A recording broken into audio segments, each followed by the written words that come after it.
Hello, magandang araw. Magluluto naman tayo ng pork pata caldereta. Nagpainit na ako ng mantika. Sunod po natin yung bawang. Tapos lagyan na rin po natin yung ating ricadong sibuyas.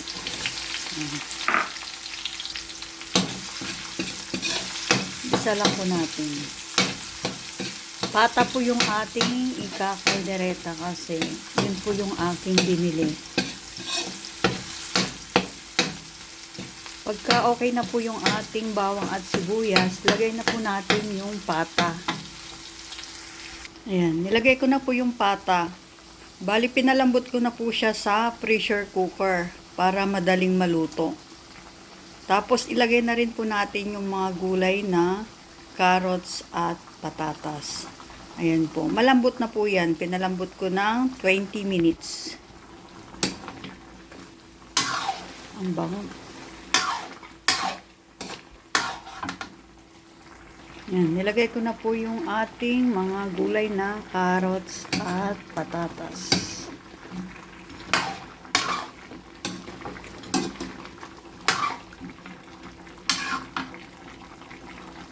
Lagyan na po natin ng asin.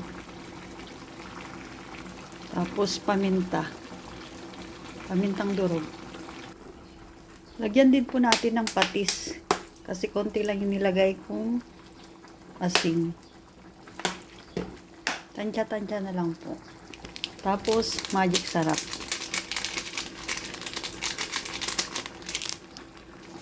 Lagyan din po natin ng bechin. Tapos nilagay ko na rin po yung ating tomato paste. Ito po yung aking gamit. Hindi na po ako naglalagay ng tomato sauce. Kasi yung isang pack po ng ating tomato paste ay makukulayan na po niya lahat yan. Haluin lang po nating mabuti para maano po yung ating tomato paste. Makulayan. Ayan na po. Tikman po natin kung tama na po yung lasa. Ayan, nilagay ko na rin po yung bell pepper. Ayan. Tapos lagyan natin ng sili.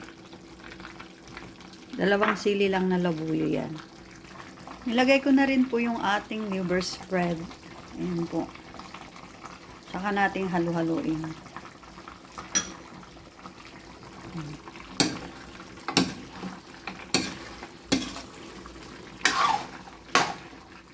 Ang sarap po nito.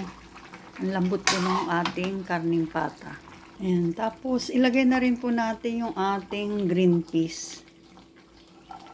Ayan. Ayan po. Nilagay ko na po yung green peas. Ayan. Nilagyan ko na rin po ng Eden cheese para lalong sumarap po yung ating caldereta. Luto na po ito mga kamadam kasi masarap po yung kanyang sauce, malapot. Ayan.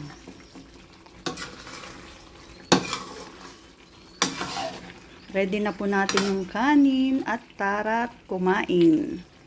Kain na po tayo mga kamadam ko, sir. Luto na po yung ating pork pata caldereta. Salamat po sa inyong panonood. Bye-bye.